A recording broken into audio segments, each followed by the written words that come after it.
মারা গেছেন president Ebrahim Raisi. ইরানের রাষ্ট্রীয় গণমাধ্যম।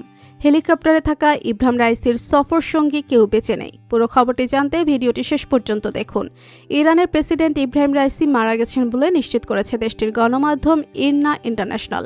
হেলিকপ্টারে রাইসির সঙ্গে থাকা ইরানের পররাষ্ট্রমন্ত্রী আমির আবদুল্লাহিয়ান ও তাদের সফর সঙ্গী সবাই নিহত হয়েছেন।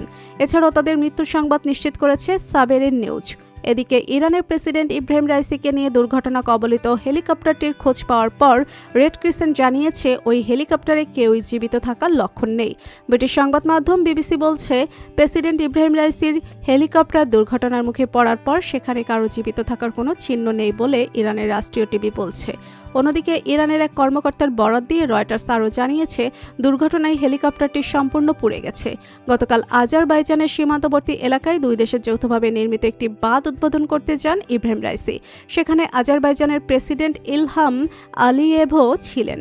সেখান থেকে 3টি হেলিকপ্টারের বহর নিয়ে ইরানের পূর্ব আজারবাইজান প্রদেশের রাজধানী তাবরিজে ফিরছিলেন ইব্রাহিম রাইসি ও তার সঙ্গে থাকা অন্য কর্মকর্তারা।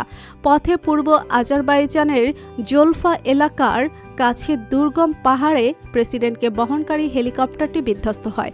অন্য দুটি হেলিকপ্টার নিরাপদে গন্তব্যে পৌঁছায়। ওই হেলিকপ্টারে প্রেসিডেন্ট রাইসি ছাড়াও পররাষ্ট্রমন্ত্রী হুসেইন আমির আবদুল্লাহিয়ান, পূর্ব আজারবাইজান প্রদেশের গভর্নর মালেক রাহমাতি এবং এই প্রদেশে ইরানের সর্বোচ্চ নেতার মুখপাত্র আয়াতুল্লাহ মোহাম্মদ আলী আলে হাশেম ছিলেন। আজারবাইজানে একটি জলাধার প্রকল্প উদ্বোধনের পর পূর্ব আজারবাইজান প্রদেশের রাজধানী তাবরিজে ফিরছিলেন তারা। সম্মানিত দর্শক, ইরানের প্রেসিডেন্ট ও তার সফর সঙ্গীদের জন্য দোয়া করুন। ভিডিওটি আপনি যদি পছন্দ করে থাকেন অবশ্যই লাইক করবেন, শেয়ার করবেন আপনার বন্ধুদের সাথে। ধন্যবাদ।